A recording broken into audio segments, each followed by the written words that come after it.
Welcome to Sakhi news. నా పేరు నరేంద్ర. ఈరోజు మన అతిథి కొలుసు మోహన్ యాదవ్ గారు రాష్ట్ర వైఎస్ఆర్ కాంగ్రెస్ పార్టీ రాష్ట్ర కార్యదర్శిగాను మరియు అనుబంధ విభాగాల రాష్ట్ర కోఆర్డినేషన్గా వివరిస్తూ ఉన్నారు. సార్ నమస్కారం. సార్ నమస్కారం అండి. ఎలా ఉన్నారు సార్? బాగున్నా. మీరు ఎలా ఉన్నారు? బాగున్నాం సార్. ఓకే. చాలా రోజుల తర్వాత మళ్ళీ ఇంటర్వ్యూ చేయబోతా ఉన్నా. థ్యాంక్ యూ, ధన్యవాదాలు. Thank you sir. ఇది లాంగ్ టైం, మళ్ళీ అవునవును 6-7 నెలలు అయిపోయినట్టుందిగా. అవునవును సార్. థ్యాంక్ యూ, ధన్యవాదాలు. చెప్పండి నరేంద్ర గారు. మనం డైరెక్ట్ పాయింట్లోకి వెళ్దాము. డైరెక్ట్ రాజకీయాల్లోకి వెళ్ళిపోదాం. Okay, dam. YSR Congress party అధ్యక్షులు జగన్మోహన్ రెడ్డి గారు ప్రజల్లోకి ఎప్పుడు రాబోతా ఉన్నారు? వచ్చిన తర్వాత రేపు ముఖ్యమంత్రి అయ్యాక కూడా కార్యకర్తలని పట్టించుకుంటారు లేదా అప్పట్లాగే వదిలిపెడతారా? అసలు అప్పుడు వదిలేశారని ఎవరన్నారు? అప్పుడు వదిలేశారని ఎవరన్నారు? ఇప్పుడు వదులుతారని ఎవరన్నారు? అంటే బహిరంగంగానే అంటా ఉన్నారు కదా. మీరు అడిగింది వైఎస్ జగన్మోహన్ రెడ్డి గారు జనంలోకి వచ్చే కార్యక్రమాన్ని రూపకల్పన చేస్తున్నారు. ఆ రూపకల్పన మరి ఈ వైఎస్ఆర్ కాంగ్రెస్ పార్టీలో ఉన్న పెద్దలు, ముఖ్యులు అందరూ కూర్చుని దీని మీద ఒక 2-3 సార్లుగా నిర్ణయం చేయటం జరిగింది. మళ్ళీ ఫైనల్ ఎప్పుడు ఏంటి అనేది మళ్ళీ అందరూ ఆలోచించుకుని త్వరలోనే నిర్ణయం తీసుకుంటారు. ఆ నిర్ణయాన్ని మాకంటే ముందు కూడా మీ ఛానళ్ళ ద్వారానే మళ్ళీ ఆ తేదీని ఖరారు చేస్తారు. ఏ సంవత్సరం, ఏ నెల నుంచి మొదలు పెడతారనేది నిర్ణయం చేస్తారు. ఇకపోతే మీరు అడిగిన కార్యకర్తలు అనేది రాజకీయాల్లో సహజంగా పనిచేసిన వాళ్ళు కొంచెం వెనకబాటుతనంతో మనం పనిచేసాం కదా, నాయకులు వారు లేకపోతే మన నియోజకవర్గంలో ఉన్న సమన్వయకర్త లేకపోతే మన జిల్లా అధ్యక్షులు వారు లేకపోతే మన కోఆర్డినేటర్ గారు చూసుకుంటారని సహజంగా అనుకుంటూ ఉంటారు. సో ఆ క్రమంలో కొంత పోయిన మనం ఏదైతే 19-24 మధ్యలో గవర్నమెంట్ ఫామ్ చేసి ఉన్నామో దాంట్లో కొంతమంది కొన్ని రకరకాలుగా, ఎందుకంటే అక్కడ ఉన్న ఆ నియోజకవర్గంలో ఉన్న శాసనసభ్యుల వారికి కానీ లేకపోతే పనిచేసిన నాయకుడు, చిన్న నాయకుడు కానీ లేకపోతే కార్యకర్తలు కానీ కొంత సమన్వయం లోపవటం వల్ల కొంత సమన్వయం కొరవడింది. ఆ కొరవడిన దాంట్లో ఏదో చిన్న చితక జరిగినాయి కానీ మీరు అనుకున్నంత సమన్వయ లోపం అయితే లేదు. ఖచ్చితంగా అప్పుడు కార్యకర్తలు బాగానే పనిచేశారు, కార్యకర్తలకు పార్టీ కూడా బాగానే చేసింది. 2024లో కార్యకర్తలు పనిచేయలేదు. కారణం జగన్మోహన్ రెడ్డి ముఖ్యమంత్రి అవ్వాలి కానీ మా కాన్స్టిట్యున్సీ ఇన్ఛార్జ్ ఎమ్మెల్యే అవ్వకూడదు అని. అది వాస్తవం కాదా? అసలు ఇది శుద్ధ తప్పు, ముమ్మాటికి తప్పు. ఎందుకంటే మరి నిజంగా కార్యకర్తలు పనిచేయకపోతే దేశంలోనే సింగిల్ లార్జెస్ట్ పార్టీగా ఎలక్షన్ 2024 ఎలక్షన్ అయిపోయిన తర్వాత మన వైఎస్ఆర్ కాంగ్రెస్ పార్టీ 40% ఓటు బ్యాంకుతో దేశంలోనే సింగిల్ లార్జెస్ట్ పార్టీగా ఎలా నెలకొనబడింది ఒకటి. ఇకపోతే రెండోది, ఈ దేశంలో సార్వత్రిక ఎన్నికలలో ప్రాంతీయ పార్టీలు, ఈ దేశంలో ఉన్న అన్ని ప్రాంతీయ పార్టీల్లో కూడా 3 సార్లు ఎవరి పొత్తు లేకుండా ఏకైక సింగిల్గా వెళ్ళిన ఈ దేశంలోనే ప్రజాదరణ కలిగిన పార్టీ, సింగిల్గా వెళ్ళినటువంటి పార్టీ ఏదన్నా ఉందంటే అదే వైఎస్ఆర్ కాంగ్రెస్ పార్టీ. ఇప్పటికి కూడా ఈ దేశంలో ఆ record YSR Congress party, YS Jaganmohan Reddy గారి పేరిటే ఆ రికార్డు ఉంది, ఇప్పటికీ ఉండబోతుంది. కానీ మీరేమో 40% ఉంది మీరే జబ్బలు తడుచుకుంటా ఉన్నారు. కానీ 11 సీట్లు వచ్చాయని చెప్పేసి వాళ్ళని హేళన చేస్తూ ఉంటుంది. దీన్ని ఎలా చూస్తారు? ఓకే, ఇప్పుడు ఇది సహజంగా రాజకీయాల్లో గెలిచినోడు టప్పట్లు కొట్టుకోవడం, ఆనందం పడటం, వాడిపోయినోళ్ళు కొంచెం బాధపడటం అనేది ఇది రాజకీయాల్లో అతి సహజమైన విషయం. ఓకే, నేనేమంటానంటే ఇప్పుడు మనం చూసింది కాదు, చేసింది కాదు, దేశంలోనే ఆంధ్రప్రదేశ్ మీద ఎలక్షన్ కమిషన్ మీద చాలా ఎలిగేషన్స్ వచ్చినాయి. ఎలిగేషన్స్ మీద పార్టీ వాడిపోయి ఆంధ్రప్రదేశ్లో గవర్నమెంట్ వచ్చి దరిదాపు 20 మాసాల పైన జరిగినా కూడా ఇప్పటికి కూడా ఆంధ్రప్రదేశ్లో ఏం జరిగింది అనే దాని మీద చాలా మేధావులు, పరిశీలకులు ఇప్పటికి కూడా వినండి, ఇప్పటికి కూడా దాని మీద మేధోమథనం చేస్తూ ఉన్నారు. ఇది నిజం, దీంట్లో ఎక్కడ అతిశయోక్తి కాదు. ఇప్పుడు నిన్న కూడా మొన్న ఒక 10 రోజుల క్రితం కూడా పరకాల ప్రభాకర్ రావు గారు దాని మీద ఒక ఇష్యూ తీసుకొచ్చి పెట్టారు. రాత్రి 10 గంటల తర్వాత 2 గంటల లోపు 6% ఓటింగ్ ఎలా జరిగింది, మరి 6 నిమిషాల్లోనే 6 నిమిషాల్లో ఏదో ఆయన టైం చెప్పి ఆ టైంలోనే అంత పోలింగ్ ఎలా జరిగింది అనేది మీద అనుమానం నివృత్తి చేసిన మాట వాస్తవం. కానీ మా నాయకుడు ఎప్పుడు వాళ్ళు ఈ ట్యాంపరింగ్ చేశారు గెలిచామనే మాట ఎప్పుడు అలా ఏం జరిగిందేమో ఆ దేవుడికే తెలుసు అన్నారు. ఎట్ ద సేమ్ టైం ఆయన పక్కన పనిచేసే మేము కూడా ఇండైరెక్ట్ మీరు ట్యాంపరింగే అంటారు, ఈవీఎం ట్యాంపరింగ్ అని మీరు అంటున్నారు. నేను అంటాం కాదు సార్, నేనేమంటున్నానంటే పెద్ద పెద్ద మేధావులు మిగతా చాలా రాష్ట్రాల్లో ఎలక్షన్ జరిగింది, ఓకే వాళ్ళనే అంటున్నారు. కానీ 2029లో కూడా ఇదే ఈవీఎంలు ఉంటాయి, ఇదే ఇంకా మీరు అప్పుడు అధికారంలో ఉన్నారు. అవును, ఇప్పుడు అధికారం కూడా లేదు. ఎస్, మరి ఇదే ఈవీఎంలు అప్పుడు కూడా ఉంటాయి కదా.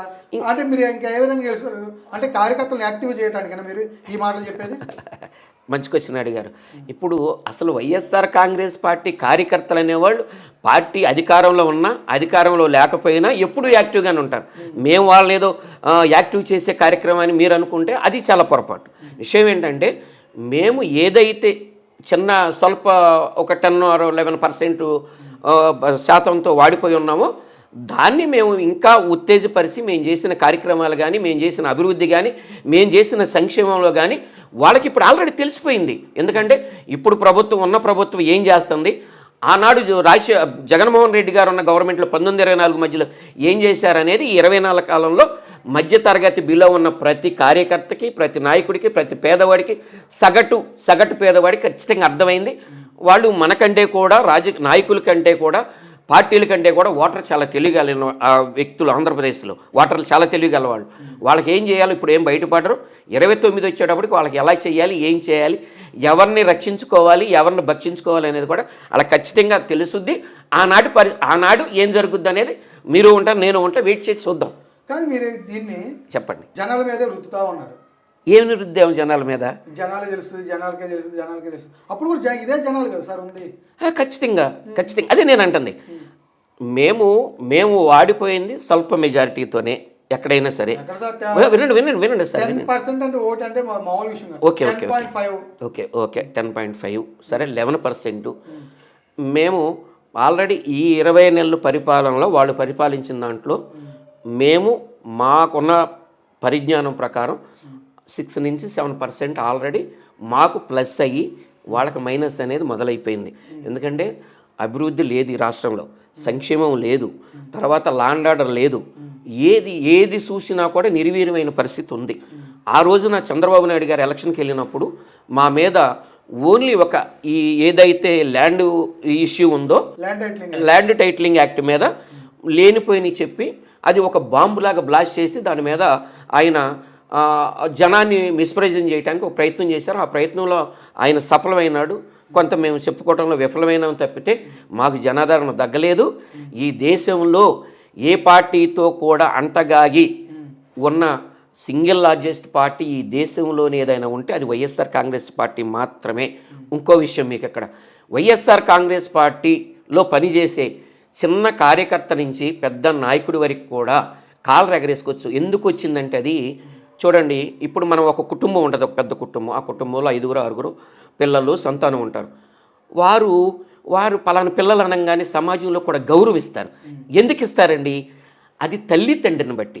అట్లాగే మా వైఎస్ఆర్ కాంగ్రెస్ పార్టీ ఏదైతే స్థాపించిన నాయకులు మా జగన్మోహన్ రెడ్డి గారు ఉన్నారో ఆయన అనుకున్న సిద్ధాంతాలకి ఆయన కట్టుబడి ఉండే నాయకుడు. ఆ సిద్ధాంతపరంగానే మేము అధికారంలో ఉన్నా లేకపోయినా ఇచ్చిన మాటకి కట్టుబడి ఉండే వ్యక్తి కాబట్టే మాకు ప్రజల్లో ఆ ఆదరణ ఉంది. మా ఓటు బ్యాంక్ మాకు స్టాండర్డ్గా ఉంది. మీరేమో అభివృద్ధి చేశాము, తర్వాత అంతా డెవలప్ చేశాము అని మీరు అంటున్నారు. నిజమేగా? ఇదే అభివృద్ధి లేదు, రాష్ట్రం మొత్తం జగన్మోహన్ రెడ్డి అరాచకం చేశాడు, అకృత్యాలు చేశాడు. ఆల్రెడీ 30,000 అమ్మాయిల్ని జగన్మోహన్ రెడ్డి స్థాపించిన వాలంటీర్ల వల్లే తప్పిపోయారు అని చాలా అంటే చాలా ప్రాపగాండా చేశారు. ఇప్పుడు దీన్ని మీరు తిప్పికొట్టడంలో ఫెయిల్డ్, ఇప్పుడు కూడా ఫెయిల్డ్ కదా. మేము ఫెయిల్యూర్ కాదు. మీరు వినండి, 30,000 మంది అమ్మాయిలను ఈ రాష్ట్రం నుంచి జగన్మోహన్ రెడ్డి గారు అధికారంలో ఉన్నప్పుడు తప్పిపోయారనే మాట్లాడిన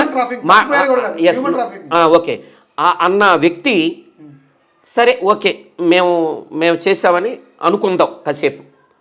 మరి వారు అధికారంలోకి వచ్చి దరిదాపు 20 నెలలు దాటిపోయింది, 2వ సంవత్సరం వచ్చేసింది. ఇంకో 2 నెలలు 3 నెలలు అయితే 2 సంవత్సరాలు వెళ్ళి 3వ సంవత్సరంలో మనం దొరబడతాం.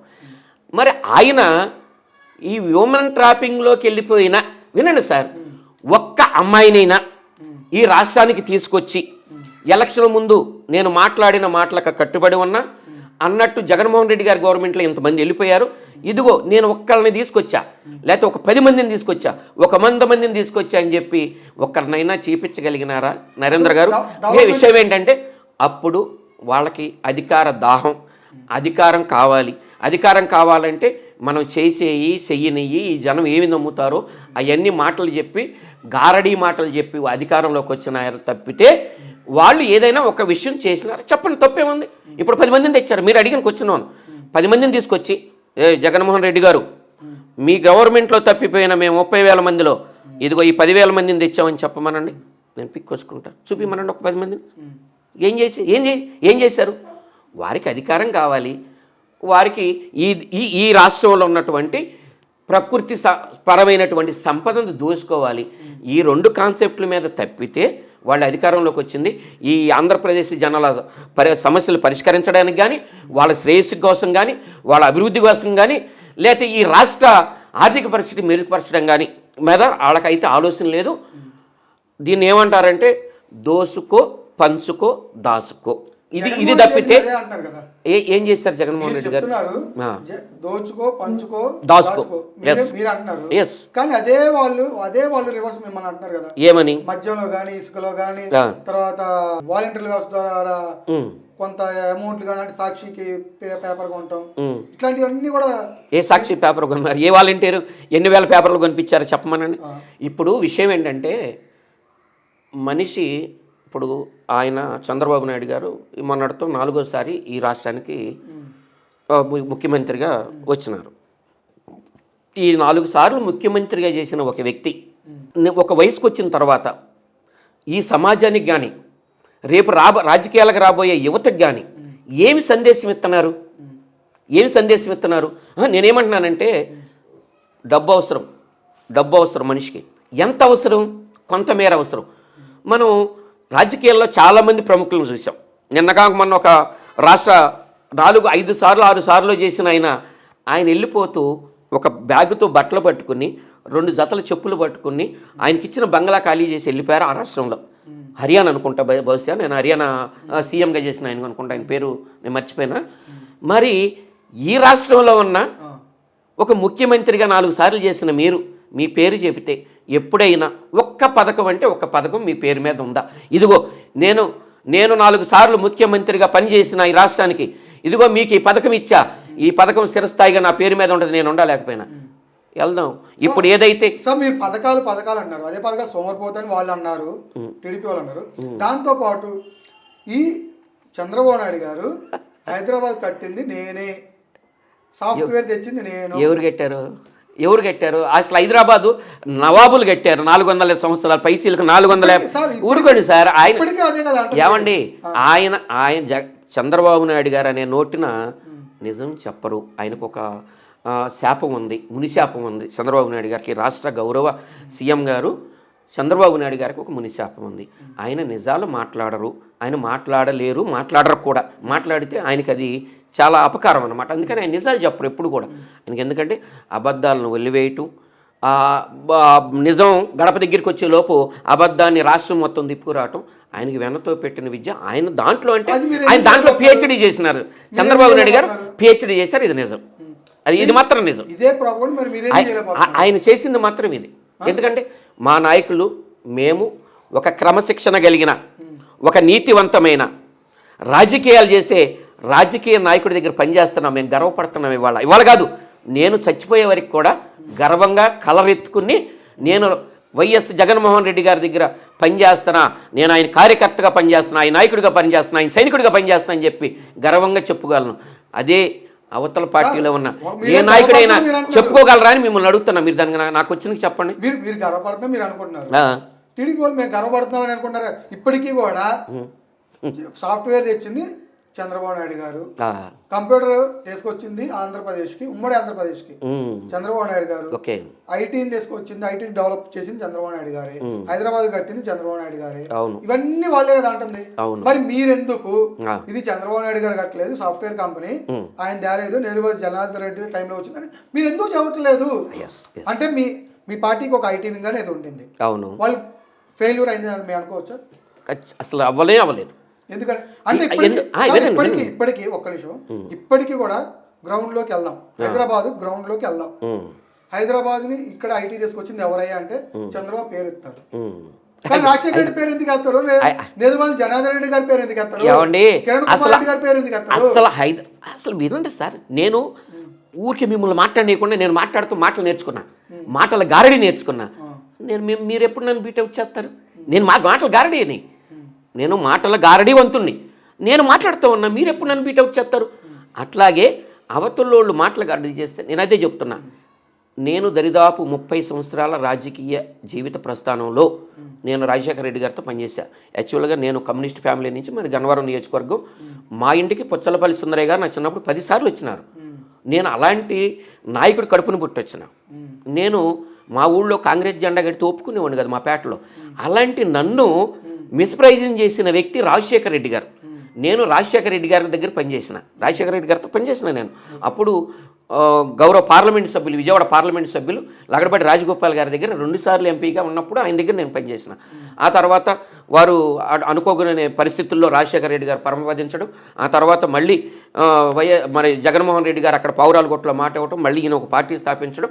నేను ఆ 2-3 సంవత్సరాలు కొంచెం స్లోగా ఉండి ఆ తర్వాత నేను మళ్ళీ 2014 నుంచి పార్టీలు యాక్టివ్గా పనిచేస్తున్నాను. ఇప్పుడు వాళ్ళ ఫ్యామిలీలో నమ్మిన వాళ్ళకి మోసం చేయటం కానీ, నమ్మిన వాళ్ళకి వెన్నుపోటు పడవటం కానీ, నేను అదే చెప్తున్నా. నేను ఒక కమ్యూనిస్ట్ని అయ్యుండి నన్ను ఎంత మిస్ప్రైజింగ్ చేశాడంటే, జనానికి నాలాంటి మొండి వాళ్ళ కమ్యూనిస్టులు అంటే సహజంగా మీకు తెలుసు ఎంత వాళ్ళు ఎంత ఖచ్చితత్వంతో మొండిగా ఉంటారో మీకు తెలుసు.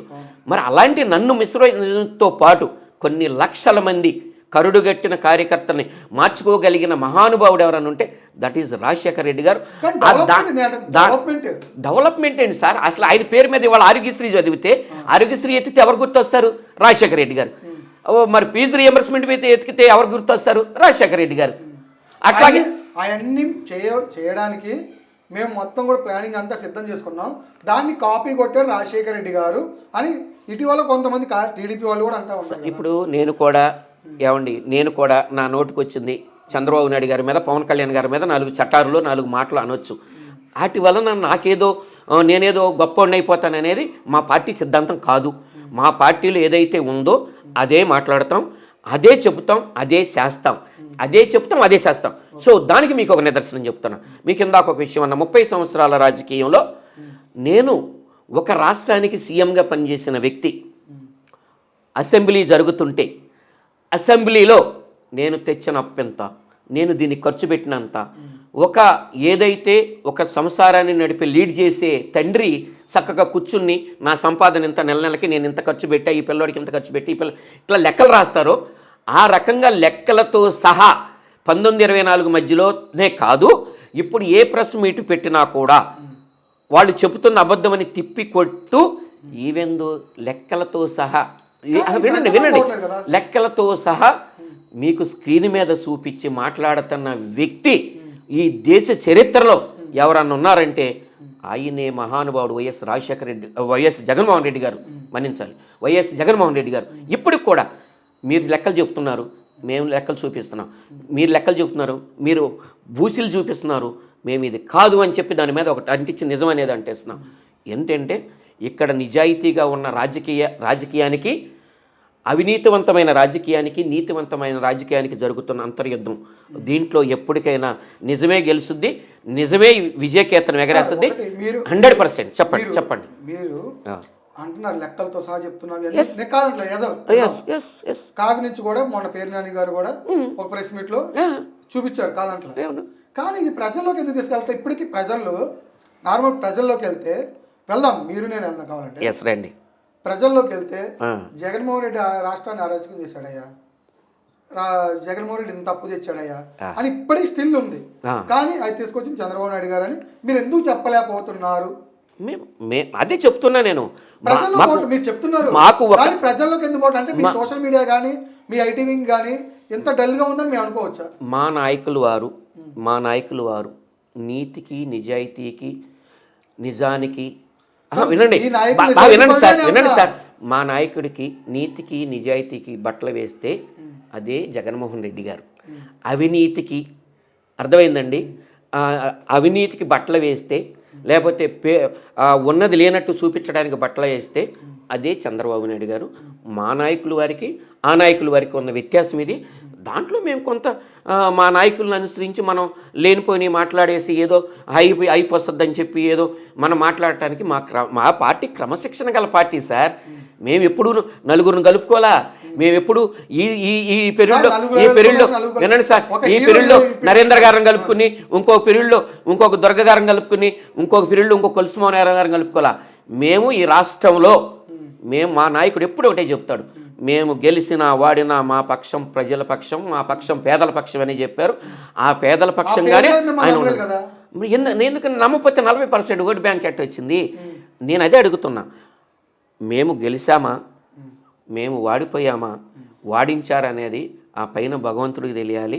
అర్థమైందండి, చేసిన వారికి తెలియాలి. ఇప్పుడు మేము ఇవాళ కాదని చెప్పి వినండి, ఏదైనా మాట్లాడితే మొన్న ఒక ప్రెస్ మీట్లో ఒక పెద్ద కమ్యూనిటీ ఆయన చెప్తున్నాడు. ఏం చెప్తున్నాడు, మీరు వాళ్ళు బీసీలు, ఎస్సీలు, ఎస్టీలు రాజ్యాధికారంలో లేరు. రాజ్యాధికారంలో ఉంటే మేము ఉంటున్నాం, మేము ఉంటే మీరు ఉంటున్నారు.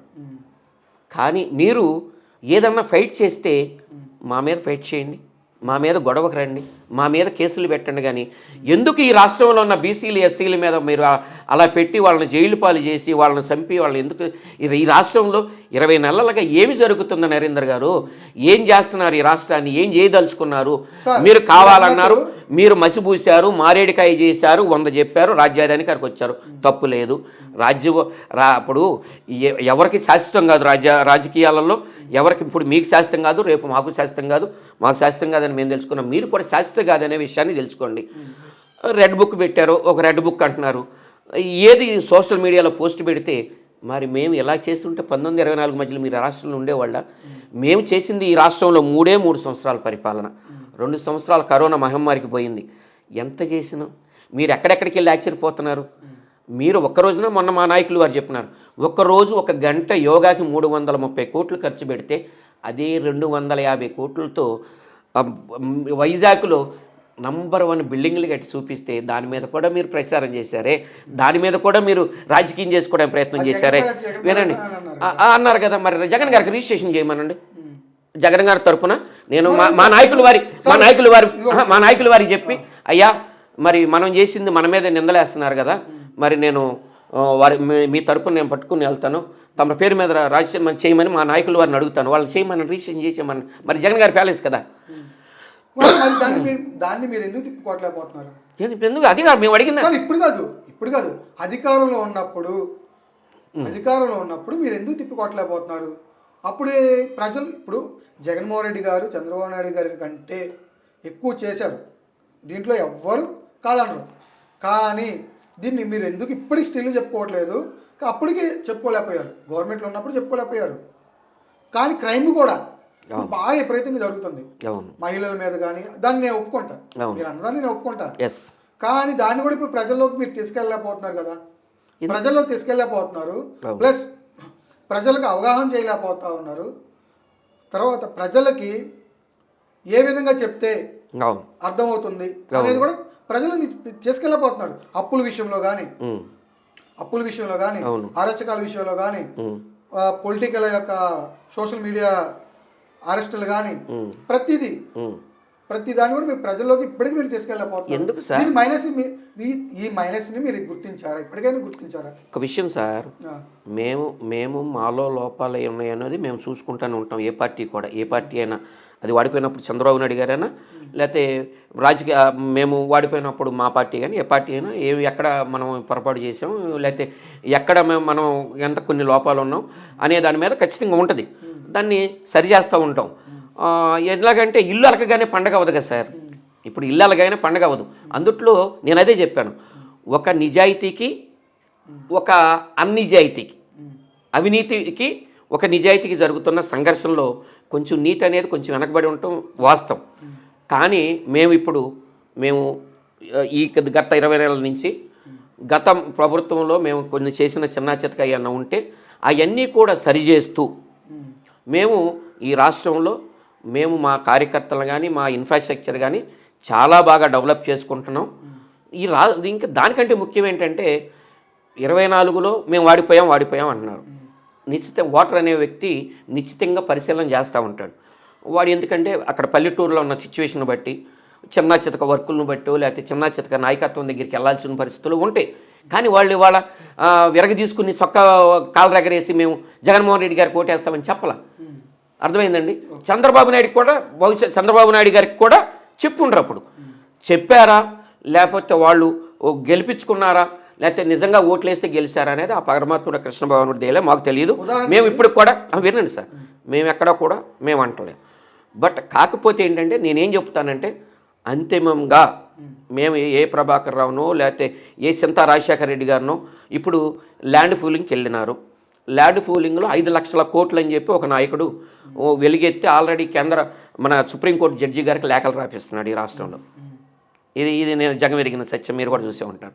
సో మేము ఎక్కడైనా సరే ఏ 10 రూపాయలు అప్పు తెచ్చినా ఏ 10 రూపాయలు రెవెన్యూ జనరేట్ అయినా మేము ఖచ్చితంగా లెక్కలు చెప్పి ఇదిగో ఈ 10 రూపాయలు అప్పు తెచ్చాం, ఈ 10 రూపాయలు వచ్చిన రెవెన్యూ ఇది కలిపి మేము ఈ రాష్ట్రంలో ఉన్న బడుగు బలహీన వర్గాలకి ఈ సంక్షేమానికి ఎంత వాడాం, ఈ అభివృద్ధికి ఎంత వాడాం, ఈ పథకాలకి ఎంత వాడామని చెప్పాం. మీకు డొక్కా గారు కూడా ఇదే మాట అన్నారు. జగన్మోహన్ రెడ్డి గారు ఒక ఈ ఒక్క రూపాయి కూడా అదనంగా వేరే దానికి ఖర్చు పెట్టాడు, ట్రాన్స్పరెంట్గా పనిచేస్తాడని ఎవరు టీడీపీ నేతే టీడీపీ ఎమ్మెల్సీ మా పార్టీలో ఉండి టీడీపీలో పోయి అవతల పార్టీలోకి పోయిన ఒక పెద్ద నాయకుడైన ఒక సామాజిక వర్గంలో ఒక పెద్ద నాయకుడి నోటి నుంచి ఏమొచ్చింది, ఏం చెప్పినాడు? గవర్నమెంట్ ఉన్నప్పుడు ఎవరు అది ఆ మాట మాట్లాడటానికి చాలా సాహసం కావాలి, గుండె దమ్ము కావాలి. ఆయన ఏం చెప్పినాడు? జగన్మోహన్ రెడ్డి గారు ఈ రాష్ట్ర సంపద కానీ ఈ రాష్ట్ర ప్రజల సొమ్ము కానీ ఈ రాష్ట్రానికి వచ్చిన రెవెన్యూ కానీ ఒక్కరికి ఒక అన్యాయంగా ఆయనకి తెలియకుండా పోతే తప్ప తెలిసి ఒక్క రూపాయి కూడా ఎవరిని తిన్నీరన్న మాట చెప్పిన మాట వాస్తవం కాదా? మా నాయకులు వారి నిజాయితీకి ఇంతకంటే మీకు తార్కాడం ఇంతకంటే మొత్తం ఇంకేం కావాలి నరేంద్ర గారు? ఏలూరు ఎంపీ గారు డ్రగ్స్ కేసులో దొరికితే అవును టీడీపీ వాళ్ళేమో అవును ఆ పార్టీ కార్యక్రమాలకు మాత్రం దూరం ఉండమన్నారు, పార్టీని సస్పెండ్ చేయలేదు. అవును. కానీ వాళ్ళు అంతగా పెద్దగా రియాక్ట్ కూడా అవ్వాలి. అవును టీడీపీ. అవును. ఇదే బీఆర్ఎస్ మాజీ ఎమ్మెల్యే కూడా కాదు, అవును మాజీ ఎమ్మెల్యే, అవును, ఆయన కూడా దొరికారు. అవును. 11 మందిలో వాళ్ళిద్దరు కూడా. అవును. వాళ్ళు రియాక్ట్ అవుతూ ఇన్ కేస్ మా గనక ఇది పాజిటివ్ అని వస్తే మేము ఆయన తదుపరి చర్యలు తీసుకుంటామని చెప్పేసి వాళ్ళు ప్రకటించారు. టీడీపీ వాళ్ళు ఎందుకని అట్లా ప్రకటించలేకపోయారు? అసలు మొత్తం నేనేమంటున్నానంటే అందరం కలిసి 100 మంది అవినీతి పరులు నడుస్తున్నాం. అసలు నీతివంతుడు కూడా ఉన్నాడు ఇందుట్లో? మీరు చెప్పండి సార్. ఇప్పుడు 100 మంది అవినీతి పరులు దొరికితే ఒక అవినీతి పరుడు ఇంకొక అవినీతి పరుడు రక్షించుకుంటాడు, అంతే కదా. దీంట్లో ఇప్పుడు అసలు నాయకుడే ఒక రకం. ఇప్పుడు అది నేను అదే చెప్తున్నా, వ్యత్యాసం ప్రజలు గమనిస్తున్నారు. ఎవరు నీతివంతమైన పరిపాలన ఈ రాష్ట్రంలో 5 సంవత్సరాలు అందించారు, ఈ రాష్ట్రంలో అవినీతి పరిపాలన ఎవరు చేస్తున్నారు, వాళ్ళు ఎట్లా గెలిచి వచ్చారు, ఎట్లా ఈ రాష్ట్రంలో అధికారంలోకి వచ్చారనేది జనానికి క్లియర్ కట్గా 20 నెలల కాలంలో తెలిసింది. రాబోయే కాలంలో వాళ్ళకి ఏం చేయాలో మీకంటే నాకంటే కూడా ఏ పార్టీ కంటే కూడా వాళ్ళు ఎక్కువగా వాళ్ళకి తెలిసి ఏం చేయాలనేది రాబోయే 29లో వాళ్ళు చూపిస్తారు. చెప్పండి. కాదు, డ్రగ్స్ విచ్చలవిడిగా గంజాయి కూడా విచ్చలవిడిగా దొరుకుతూ ఉంటే పట్టుబడ్డారు, ఇతర రాష్ట్రాల్లో పట్టుబడ్డారు స్వేయిస్తా కూడా. అవును. కానీ గతంలో మిమ్మల్ని కూడా చాలా ఆరోపణలు చేశారు కదా. అవును, చేశారు. గంజాయి అంటే జగన్మోహన్ రెడ్డి ఆ ప్యాలెస్ లో కూడా పెంచుతారనే విధంగా అవును డైరెక్ట్ గా అనకపోయినా కూడా అనిత ఈ మాటలు అప్పట్లో బాగా అన్నారు. అవును. మరి దాన్ని మీరు ఎందుకు అప్పుడు ఖండించలేదు? ఇప్పుడు ఏంటంటే వాళ్ళకి రాబోయే కాలంలో ఒక పదవి మీద వ్యూహమో పదవి మీద ఆశ పెట్టి వాళ్ళకు ఒక ఇది ఇచ్చి మీరు మాట్లాడుతూ ఉండండి అని చెప్పి ప్రజల్లోకి వదులుతారు. నేను అదే చెప్తున్నా, మా నాయకుడికి అలాంటి అలవాటు కానీ లేకపోతే మీరు వెళ్ళి మొరగండి, ఒక పేపర్ పట్టుకుని 4 మొరగండి అని చెప్పే మా ఆలోచన కానీ అలవాటు కానీ మా నాయకుల వారికి లేదు, రాబోదు. మేము ప్రతిపక్షంలో ఉన్న స్వపక్షంలో ఉన్న మా తాలూకా నీతి అంతే, మా నిజాయితీ ఇంతే, మా నాయకుడి నిజాయితీ కూడా ఇలాగే ఉంటుంది. వినండి, మరి ఆ రోజున ఏదో వస్తే దాన్ని జగన్మోహన్ రెడ్డి గారికి ఆపాదించి జగన్మోహన్ రెడ్డి గారి ఇంటికి వచ్చేసింది, జగన్మోహన్ రెడ్డి గారు డ్రగ్స్ తెప్పించారన్నారు. ఇవాళ వీధికి ఒక షాపు, గ్రామానికి ఒక గంజాయి బ్యాచ్, వీధికి ఒక బ్యాచ్, ఈ రాష్ట్రం పరిధులు దాటిపోయి ఇతర రాష్ట్రాలకు కూడా సప్లై చేసే స్టేజీకి ఎవరు దిగజార్చారో ఒకసారి ఆలోచన చేస్తే ఇవాళ ఏదైతే ఈ రాష్ట్రాన్ని పరిపాలిస్తున్న పాలకులకు తెలియాలి. ఒకసారి కూర్చుని ఆలోచించాలి. ఇక్కడ ఈ భూమి మీద ఎవరో శాశ్వతం కాదు. ఎవరమైనా మనకు ఆ భగవంతుడు కల్పించినంత కాలమే బ్రతుకుతాం. ఆ తర్వాత ఎవరికి వారి వచ్చేది ఒక్కడే, పోయేది ఒక్కలమే. అర్థమైందండి? కానీ మనం ఏదన్నా చేసిపోతే అది చెప్పుకుంటారు ప్రజలు 10 కాలాల పాటు. దానికి ఏకైక నిర్వచనం ఇలా ఈ రాష్ట్రంలో నేను చూసిన రాజకీయాల్లో ఒక్క రాజశేఖర రెడ్డి గారికి మాత్రమే దక్కింది. ఇప్పుడు ఆయన చెబుతారు 3 పెట్టినా 4 పెట్టినా ఇస్తానంటున్నారు. నేను ఒక్క మాట వారిని అడుగుతున్నా, మరి మీరు లోకేష్ గారు మీకు ఒక్కరే పుత్రులు, లోకేష్ గారికి ఒక్కళ్ళే పుత్రులు, మరి మీరు కూడా ఒక 3-4 సంతాన్ని ప్రతిపాదించండి మీ కుటుంబంలో కూడా. మరి ఈ రాష్ట్రంలో ఉన్న పేద బడుగు బలహీన వర్గాలే మీకు ఓటు బ్యాంక్ కొట్టడానికి 4-3 కనాలా? ఎప్పుడు మేము అడుక్కుంటా ఉండాలా? నేను ఒక బీసీకి అడుగుతున్నా చంద్రబాబు నాయుడు గారిని, నేను ఒక మధ్యతరగతి కుటుంబోడికి అడుగుతున్నా, కుటుంబీకుడు కూడా, అయ్యా చంద్రబాబు నాయుడు గారు, మరి మీరు ఈ రాష్ట్రంలో 3 కానండి 4 కానండి జనాభా శాతం తగ్గిపోతుందని చెప్తున్న ఇది మీరు చెబుతున్న జనానికి చెబుతున్నది ముందు మీ ఇంట్లో ఆచరించట్లేదే ఎందుకని అంటే, ఈ రాష్ట్రంలో బీసీలు, ఎస్సీలు, ఎస్టీలు కూడా ఎప్పుడు మీకు ఓటు బ్యాంక్గానే ఉండాలి, మీకు చేతులు దాచి అడుక్కునేటట్టు ఉండాలి తప్ప ఎప్పుడు మేము పెరగాలని చెప్పి మీకు ఆలోచన లేదా అని అడుగుతున్నా. కానీ మా నాయకుడికి నవరత్నాలు అనేది పెట్టి ప్రతి కుటుంబంలో ప్రతి మహిళ కూడా ఆర్థిక స్వావలంబన పెరగాలి. వాళ్ళు మధ్యతరగతి వాళ్ళు ఆర్థికంగా స్వావలంబన ఎప్పుడైతే పెరిగితే అప్పుడే మనం వాళ్ళకి ప్రజాస్వామ్యంలో విలువ ఉంటుందని చెప్పి గ్రహించిన నాయకుడు ఈ రాష్ట్రంలో ఈ దేశంలో ఎవరైనా ఉంటే ఆయనే, that is YS Jaganmohan Reddy గారు. అందుకే చాలామంది ఆయన మేము ఒక చిన్న సంఘటన చెప్తాం మీకు.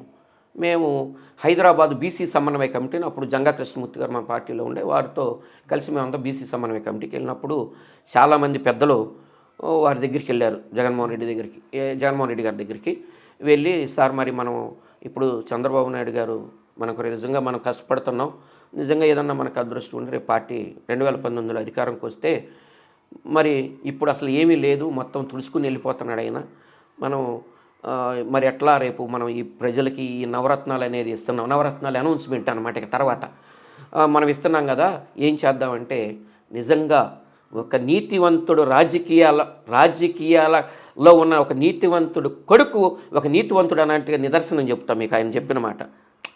అబ్బా ఏముందబ్బా, మా నాయన ఏం పట్టుకెళ్ళినాడు, ఎవరు ఏం పట్టుకెళ్తాం, అవసరమైతే నా ఆస్తులు అమ్మి నవరత్నాలు కంటిన్యూ చేస్తానని చెప్పిన ఏకైక దమ్మున్న రాజకీయ నాయకులు ఎవరన్నా ఉంటే ఈ దేశంలో నేను చూసిన నా 30 సంవత్సరాల చరిత్రలో that is YS Jaganmohan Reddy గారు ఆ మాట మాట్లాడినారు.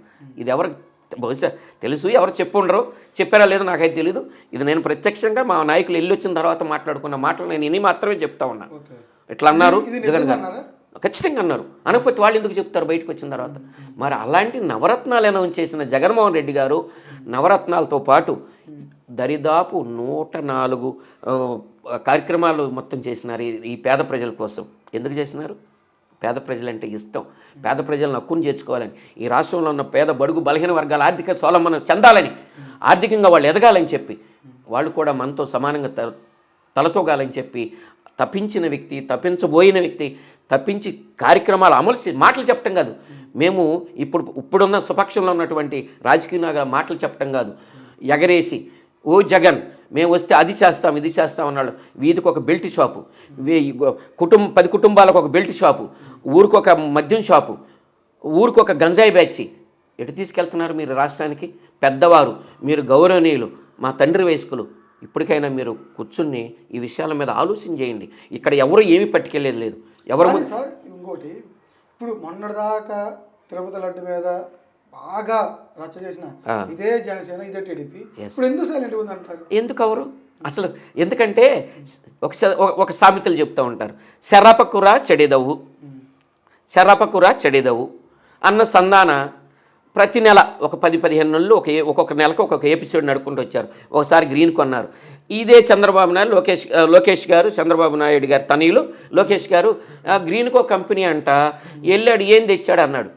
అదే గ్రీన్కో కంపెనీకి మరి ఈ రాష్ట్ర డిప్యూటీ సీఎం గారు పవన్ కళ్యాణ్ గారు వెళ్ళారు. వెళ్ళి ఇది జగన్మోహన్ రెడ్డి గారు కట్టించారా అని ఆశ్చర్యపోవటం ఆయన ఉంతయింది. దీన్ని బట్టి ఎంత విజన్ ఉన్న నాయకుడు జగన్మోహన్ రెడ్డి గారు. ఇకపోతే మీరు తిరుపతి లడ్డు ఇష్యూ, సరే తిరుపతి లడ్డు ఇష్యూ వచ్చింది.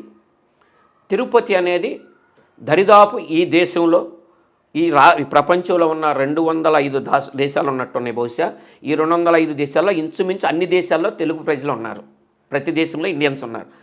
అందరి మనోభావాలు దెబ్బతినే విషయం.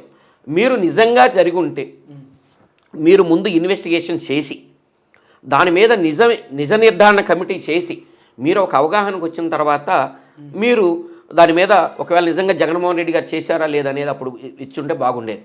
ఇది కాకుండా ఏంటంటే ఏదో ఒకటి గుడ్డగాల్చాలి, ముఖం మీద వేయాలి, గుడ్డగాల్చాలి, ముఖం మీద వేయాలి. మనం ఇలా చెప్పుకుంటూ పోతే మనమే హీరోలు అనుకున్నారు. కాల్చారు, వేశారు. దేవాది దేవుడు ఈ ప్రపంచాన్ని శాసించే శ్రీనివాసుడు ఎన్నాళ్ళు వాగితే ఊరుకుంటాడు, ఎన్నాళ్ళు మాట్లాడితే ఊరుకుంటాడు. ఆయన చూశాడు. చూసి చివరికి ఎడిదిరిగి వచ్చింది. అది తిరిగి మీరు తీసుకున్న గోతులోనే మిమ్మల్ని కూర్చోబెట్టే పరిస్థితి వచ్చింది. వినండి, మరి మీరు తిరిగి చుట్టుపక్కల అసలు ఎక్కడ ఉందరా ముఖ్య అంటే ఇటు తిరిగి ఇక్కడికి వచ్చింది. ఇక్కడికి వచ్చేటప్పటికి ఇక్కడికి ఏముంది, హెరిటేజ్ కంపెనీ ఉంది. హెరిటేజ్ షేరు దరిదాపు అప్పటికి 5,200 300 కోట్లు ఎన్నో చెప్పి అనౌన్స్ చేసినారు. అది తర్వాత 2,200 కోట్లు ఎంత పడిపోయి 3,000 కోట్లు వరకు దిగజారిపోయింది. ఎందుకు వచ్చింది ఆ పరిస్థితి? రాజకీయాలు చేయండి ఉందాగా. మేమైనా తప్పులు చేస్తే మీరు అడగండి, తప్పు లేదు. మేము ప్రతిపక్షంలో ఉన్నాం, మాకు ప్రతిపక్ష హోదా లేదు. అయినా మేము ఎప్పుడు మీరు ఇచ్చినా ఈకపోయినా మేము ప్రజల పక్షానే పోరాడతాం. మాది పోరాటంలో నుంచి వచ్చిన పార్టీయే, మాకేమీ అభ్యంతరం లేదు. మాకు ఈ కేసులు కొత్త లేదు. మా నాయకులు వారే 16 నెలలు జైలు చేసి ఉందాతనంగా బయటకు వచ్చినారు. మాకెంత, మేమెంత. కానీ రాజకీయాల్లో హుందాతనం కావాలి. మనము రేపు రాబోయే తరాలకి మన హుందాతనాన్ని వాళ్ళకి ఆస్తిగా ఇవ్వాలి, వారసత్వంగా ఇవ్వాలి. అంతేగాని మాట్లాడితే తప్పుడు వాగ్దానాలు, తప్పుడు మాటలు. మీరు మేము ప్రతిదీ ఇచ్చినవి ఇవ్వని అన్నీ చేసి చూపించాం. కానీ మీరు ఇచ్చినయే అమలు పరచలేని పరిస్థితే. ఏది ఎక్కడ సూపర్ 6? మీరు అన్నారు ఇందాక ఒక మాట అన్నారు కదా, మనం ప్రతి గ్రామం వెళ్దాం, మీ ఇష్టం వచ్చిన పేట, నేనేమే చెప్పను. ఈ ఒక జిల్లానో ఒక మండలమో లేకపోతే ఒక నియోజకవర్గమో మీరు ఎన్నుకోండి. ఆ నియోజకవర్గానికి వెళ్దాం, ఒక 100 మందిని ఎంక్వైరీ చేద్దాం. 100 మందిలో ఒక 20 మంది చంద్రబాబు నాయుడు గారు చేస్తున్న కార్యక్రమాలు కానీ లేకపోతే నేను అర్హుడినైనా నాకు ఈ పదవి అందుతుందని చెబితే నేను మా జగన్మోహన్ రెడ్డి గారికి దండం పెట్టి, అయ్యా నేను చంద్రబాబు నాయుడు గారికి సేవ చేసుకుంటానని నేను హుందాతనంగా వెళ్ళి ఆయన ఇంటికాడో లేకపోతే ఆయన పార్టీలోనో ఆయన ఆఫీస్లోనో బాయిగా చేసి నా ఉన్న మిగతా జీవితం మొత్తం శాశ్వత జీవితాన్ని ఆయనతోనే గడుపుతా. మరి దీనికి మీరు ఏమన్నా సిద్ధమైతే ఆయన అడిగి చెప్పండి. సార్ మీరు అట్లా అంటున్నారు, 100 మందిలో అంటున్నారు. ఇప్పుడు చాలా మంది పథకాలు వస్తాయి, మరి చూసి ఎక్కడ వచ్చినాయి, ఏమొచ్చినాయి? ఎందుకంటే సార్ ఫ్రీ బస్సు వచ్చింది, ఫ్రీ గ్యాస్ వచ్చింది, తర్వాత ఫ్రీ గ్యాస్ ఎంతమందికి ఇచ్చారు, ఎన్నాళ్ళు ఇచ్చారు, ఎంతమంది? ఇప్పుడు 2 సంవత్సరాలు ఎన్ని బండ్లు ఇస్తానన్నారు మీరు? 3 బండ్లు ఇస్తానన్నారు సంవత్సరానికి. ఎన్ని కుటుంబాల్లో 3 బండ్లు ఫుల్ఫిల్గా వచ్చినాయి? 2 సంవత్సరాలకి ఎన్ని బండ్లు రావాలి నా ఇంటికి? నేను పేదవాడిని, నేను వైట్ కార్డు వాడిని, నాకు ఎన్ని బండ్లు రావాలి? 2 సంవత్సరాలు అయిపోయిందిగా, నాకు 6 బండ్లు రావాలిగా. పోనీ దీనికైనా మీరు అడిగిన క్వశ్చన్కైనా నేను కట్టుబడి ఉంటాను. ఈ రాష్ట్రంలో మీరు ఫ్రీ గ్యాస్ ఇస్తానన్న 100 కుటుంబాల దగ్గరికి వెళ్దాం. 100 కుటుంబాల్లో 20 కుటుంబాలు సస్యశ్యామలంగా మా చంద్రబాబు నాయుడు గారు ఇస్తానన్న 6 బండలు మాకు ఇచ్చారు, మేము తీసుకున్నామయ్యా, మేము చాలా సంతోషంగా ఉందామని 100లో అర్హులైన 100లో 20 మంది చెప్పినా నేను అన్నదానికి కట్టుబడి ఉంటా. ఏం చేస్తారో చెప్పండి సార్. కంపల్సరీ ఉంటారా? ఉండరని చెబుతున్నా నేను. ఇప్పుడు నా మీద నాకు కాన్ఫిడెన్స్ ఉంటుంది కదా. మీరు మాట్లాడుతున్నారండి, మీ క్వశ్చన్ మీద మీకు కాన్ఫిడెన్స్ ఉన్నప్పుడు నా ఆన్సర్ మీద కూడా నాకు కాన్ఫిడెన్స్ ఉంటేనే కానీ మాట్లాడతా. ఏం జరుగుతుంది ఈ దేశానికి? ఇది ఆంధ్రప్రదేశ్ అదృష్టం. 970 కిలోమీటర్ల తీర ప్రాంతం ఉంటే మీరు ప్రకృతి సహజ వనరులన్నీ దోచేస్తున్నారు. ఎక్కడ చూసినా కొండలు కోనలు ఎవరిష్టం వచ్చినట్టు వాళ్ళు దోచేసుకుంటున్నారు. ఏమవుతుంది? ఈ రాష్ట్రాన్ని ఎటు తీసుకెళ్ళిపోతున్నారు? ఏమవుతుంది? ప్రకృతిని తీయాలి, ఎంత తీయాలి? అవసరం మేర తీయాలి. అవసరం లేని దాన్ని మార్కెటింగ్ కోసం మన జేబులు నింపుకోవడం కోసం ఇతర రాష్ట్రాలకు తోలేదానికోసం తీస్తే ఈ రాష్ట్రానికి ఏమవుతుంది రాబోయే రోజుల్లో? ఒక్కొక్కసారి ఈ రాష్ట్ర భవిష్యత్తు తెలుసుకుంటే అసలు ఏమవుతుంది? కోర్టు నుంచి ఇదివరకు ఎప్పుడు తీయలేదు ఇసుక, ఇప్పుడు చేస్తూ ఉన్నారు. దీని మీద ఏమంటారు సార్? అసలు ఈ పోర్టులో కాకినాడ సముద్రంలో గర్భం నుంచి ఒక కాకినాడ పోర్ట్ ఏంటి సార్? ఒక అసలు సముద్ర తీరం నుంచి నదులు వంకలు వాగులు ఏది నేను నడుస్తూ ఉంటే నేను రోడ్డు ఎక్కిన నాకు ఒకటి కనపడింది, ఇది గవర్నమెంట్ది, దీనివల్ల నాకు ఉపయోగం వస్తుంది దాన్ని దొబ్బేయటమే, ఇంకేం లేదు. దీని వెనకమాల ఏంటనేది లేదు, దీన్ని ప్రశ్నించే నాయకుడు లేడు. కానీ మా నాయకులు అలా కాదే. ఆ రోజున మా నాయకుల దగ్గరికి ఒక అవసరం నిమిత్తం ఏదైనా వస్తే దాని మీద 4 రకాలుగా చర్చ చేసి వారు ఆమోద ముద్ర వేస్తే అప్పుడు తీశారే తప్పితే ఈ రకమైన నేను ఇప్పుడు గతంలో 3 సార్లు చంద్రబాబు నాయుడు గారు కూడా సీఎం గారు పనిచేసినారు. నేను అప్పుడు గురించి నేనేం మాట్లాడతల్లా. కానీ ఈసారి చేస్తున్న ఈ రాష్ట్రంలో ప్రకృతి విధ్వంసం ఇంత అని దాన్ని చెప్పడంలో అతిశక్తే లేదు. కాదు అని చెప్పి తెలుగుదేశం పార్టీ నాయకులు ఎవరైనా నిరూపిస్తే నేను ఊరేసుకుంటా. నేనే రెండింటికి దేనికైనా ఛాలెంజ్. సరే, ఇప్పుడు నారా లోకేష్ గారు కాబోయే ముఖ్యమంత్రి అంటాం, దీన్ని మీరు ఎలా స్వీకరిస్తారు? ఏమో అంటున్నారు నారా లోకేష్ బాబు గారు. కాదు సార్, నారా లోకేష్ బాబు గారు చంద్రబాబు నాయుడు గారు తనడు తప్పే ఉంది దాంట్లో. వాళ్ళకి పూర్తిగా ఇప్పుడు రెడ్ బుక్ కొద్దిగా ఓపెన్ చేశాం, ముఖ్యమంత్రి అయితే మొత్తం ఓపెన్ చేసుకోమనండి.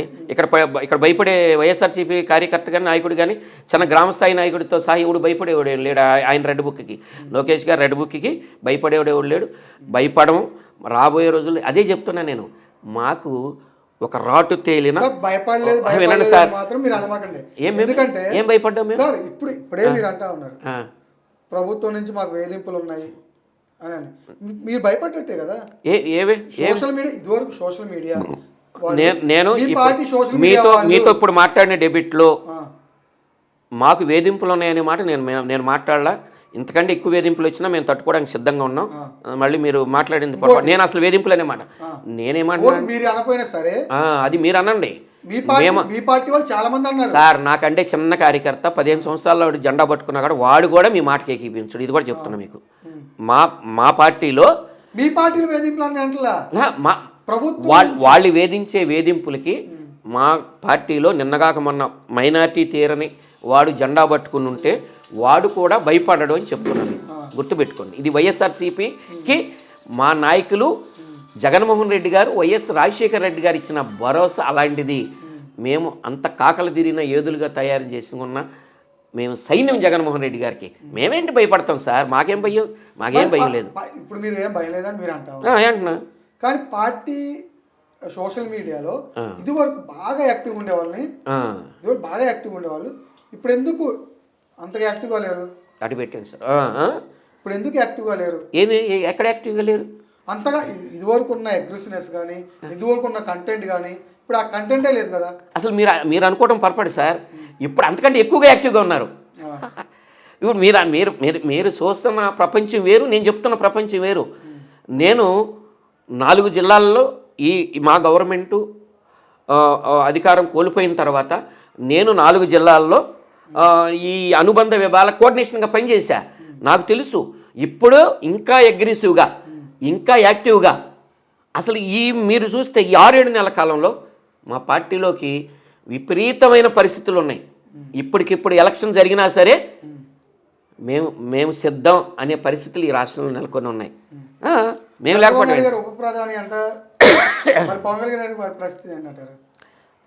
పవన్ కళ్యాణ్ గారు అవుతారా, లేకపోతే చంద్రబాబు నాయుడు గారు అవుతారో, లేకపోతే ఈ రాష్ట్రానికి ప్రధాని అవమానండి మాకు అభ్యంతరం ఏముంది అంతే. మేము కూడా తెలుగువారిగా ప్రధాని అయ్యారు చంద్రబాబు నాయుడు గారు అని చెప్పి ఆనందపడతాం. మాకేంటండి వాళ్ళ పార్టీలు ఏమవుతారో అవనండి, వాళ్ళు చెప్పుకోనండి, మాదేముంది. వాళ్ళు చెప్తున్నారు, ఏదో న్యూస్ కూడా మేము వింటూ ఉన్నాం. మరి వాళ్ళు అప్పుడు నేను అదే చెప్తున్నా, ఏ రోజైనా నిజంగా మాట్లాడితే నరేంద్ర గారు మొన్న నిజం మాట్లాడారా, ఇవాళ రాజకీయ అవసరాల కోసం ఏదో మాట్లాడుతున్నారు అనుకుంటా. అసలు నిజమే మాట్లాడిన నరేంద్ర గారితో నేను ఏది కరెక్ట్ కాదని నేను సంబోధించగలను సార్. అవన్నీ జరుగుతూ ఉంటాయి. కానీ ప్రధాని అయితే మీ పార్టీ పరిస్థితి ప్రధాని కాదు ఉప ప్రధాని అవుతున్నారు. అవునండి, ఉప ప్రధానమంత్రి అయితే ఏమవుద్ది? మాకేమవుద్ది సార్? మేము కాదు సార్, మేము మీరు గతంలో కూడా మీ ఏదో ఒక యూట్యూబ్ ఛానల్లో అడిగితే చెప్పా, 11 11 అంటున్నారు మీరు. 11 ప్రత్యేక స్థానం వేరు బాబు, మీరు 11 అనకండి. అయ్యి రేపు 171 అవ్వచ్చో, లేకపోతే 161 అవ్వచ్చో, లేకపోతే 175 అవ్వచ్చో. రాబోయే పరిస్థితులు ఎప్పుడు ఒకవైపే ఉండదు. ఎందుకంటే ఈరోజు మార్నింగ్ 6 గంటలకు సూర్యోదయం అయింది, సాయంత్రం 6 గంటలకు సూర్యాస్తమయం అయింది. ఇప్పుడు చీకట్లో ఉన్నాం. రేపొద్దున 6 గంటలకు మళ్ళీ సూర్యుడు వస్తాడు. రాజకీయాలు ఎప్పుడు ఏం జరుగుతుందో తెలియదు. మనం ఉన్నంతసేపు ఉందాతనంగా ఉండాలి. మా నాయకులు వారైతే మాకు నేర్పింది అది. మేము ఉందాతనంతోనే ఉంటాం, నిజాయితీగా ఉంటాం, నిజాయితీ కూడిన రాజకీయాలు చేస్తాం. మేము వాడిపోయినా గెలిచినా ఎక్కడున్నా అక్కడున్నా గవర్నమెంట్ వచ్చినా మాకు గవర్నమెంట్ వస్తే ఒకలాగా, గవర్నమెంట్ రాకముందు జనానికి ఇంకొకలాగా, మీకు ఏదో మీకు వీధికి ఒక లైట్ వేస్తాం, ఇంటికి ఒక పాడిగేదన ఇస్తాం, మిమ్మల్ని లక్షాధికారులను చేస్తాం. నేను ఎప్పుడైనా అబద్ధాలు చెప్పానా? ఇవన్నీ మేము జనాలు ఎవరు ఏంటి అనేది, ఏ నాయకుడు ఏంటి అనేది ప్రజలు వాళ్ళకి తెలుసు. వాళ్ళు రాబోయే రోజుల్లో వాళ్ళు నిరూపిస్తారు, వాళ్ళు చూపిస్తారు. ఎట్ ద సేమ్ టైం మీరు కూడా ఉంటారు, మీరు కూడా చూస్తారు.